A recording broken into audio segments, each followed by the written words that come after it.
జై శ్రీమన్నారాయణ.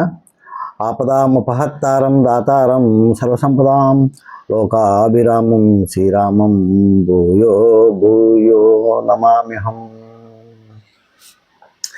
నిత్యము మన భగవద్గీతతో ప్రయాణం అనే ఒక దానిలో ఈరోజు ఒక మంచి శ్లోకాన్ని తెలుసుకుందాం. దేహినోస్మిన్ యథా దేహే కౌమారం యవ్వనం జరా తదా దేహాంతర ప్రాప్తి ధీరసస్రన ముహ్యతే.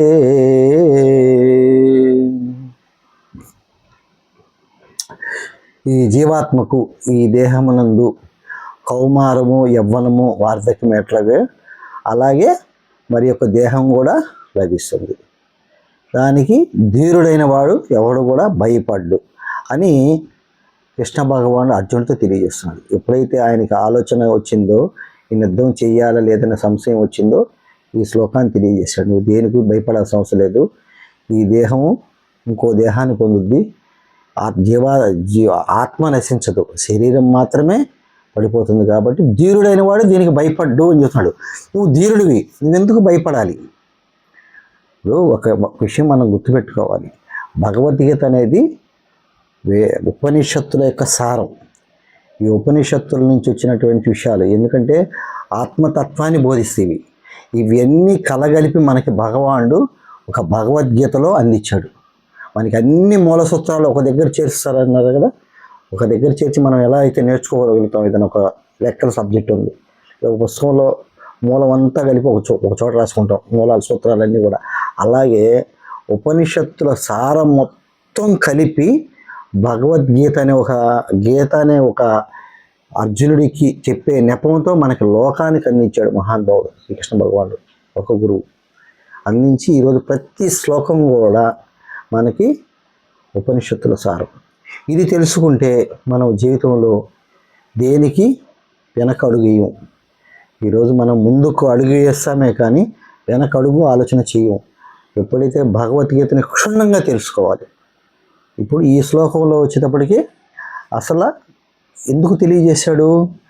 యుద్ధ సమయంలో నువ్వు అలాంటి ఆలోచన చేయకూడదు. ఎందుకంటే ఈరోజు మనం ఒక సమస్య వచ్చినప్పుడు ఏం చేస్తాము? ధర్మం వైపుకి ఎప్పుడైతే మనము పోరాడతామో, అధర్మం జరుగుతున్నప్పుడు దాన్ని ఎదిరించి ధర్మం వైపు ఎప్పుడైతే నిలుస్తామో ఖచ్చితంగా మన దగ్గర ఎవరుంటారు? కృష్ణార్జునులు ఉంటారు.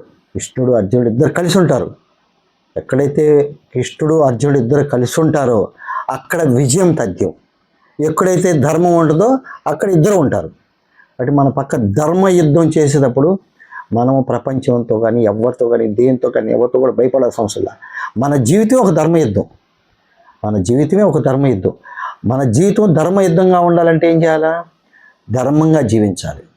మనం ధర్మంగా ఎప్పుడైతే జీవిస్తామో ఎలాంటిదైనా సరే మనం ఎదుర్కోగలం.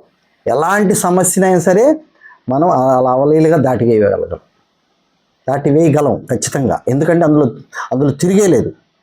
ఈరోజు మనం ఒక అధర్మాన్ని ఎదిరిస్తున్నాం. ఈరోజు మన సైనికులు ఒక అధర్మం జరిగిన దానికోసం ముందు నిలబడ్డారు. వాళ్ళందరికీ భగవద్గీత అనేది గొప్ప ఆదర్శం. భగవద్గీతలో భగవాన్ చెప్పినటువంటి లోకానికి అందించినటువంటి ద్వాపరయుగంలో అందించినటువంటి ఈ శ్లోకాలు ఈరోజు కాదు, ఇంకా యుగాలు మారినా కూడా దీనిలో ఎలాంటి మార్పు ఉండదు. కాబట్టి ధీరుడైన వాడు యుద్ధ భూమిలో ఎట్టి పరిస్థితుల్లో కూడా భయాన్ని చెందకూడదు. పోరాడాలి. పోరాటమే జీవితం. ప్రతి మనిషి జీవితమే పోరాటం. దేనికి భయపడాలి? ఎందుకు భయపడాలి? ఈ శరీరం కోసమా? ఈ శరీరం పోతే ఇంకో శరీరం వస్తుంది. భయం అనేది మనిషి దౌర్బల్యానికి కారణం అవుతుంది. కాబట్టి ఎట్టి పరిస్థితుల్లో మనిషి భయపడకూడదు. అందుకనే ఉపనిషత్తులు తెలియజేసేదే భగవానుడు మనకి ఒక చిన్న పుస్తకంలో 700 శ్లోకాల్లో ఈ భగవద్గీతని మనకు లోకానికి ఎప్పుడూ అందించారు. కానీ ఈ రోజుకి మనం తెలుసుకోగలుగుతున్నామంటే ఇది మనకు అదృష్టం అనమాట. మనకి ఈరోజు అందుతున్నాయి అంటే మనం చాలా సంతోషపడాలి. వీటిని మనం కాపాడుకోవాలి. ప్రతి శ్లోకంలో కూడా గొప్ప గొప్ప గూఢార్థాలు ఉన్నాయి. కాబట్టి ఇవన్నీ తెలుసుకొని మన జీవితం కూడా నిత్య పోరాటం. మన జీవితం ఈరోజు తాగేది కాదు, నిత్య పోరాటమే. దేనికి పోరాటం? ధర్మం వైపు నిలబడాలి. ధర్మం వైపు జీవించాలి. ధర్మ పోరాటం చేయాలి. ధర్మ పోరాటం ఎప్పుడైతే చేస్తావో నీకు విజయం తథ్యం.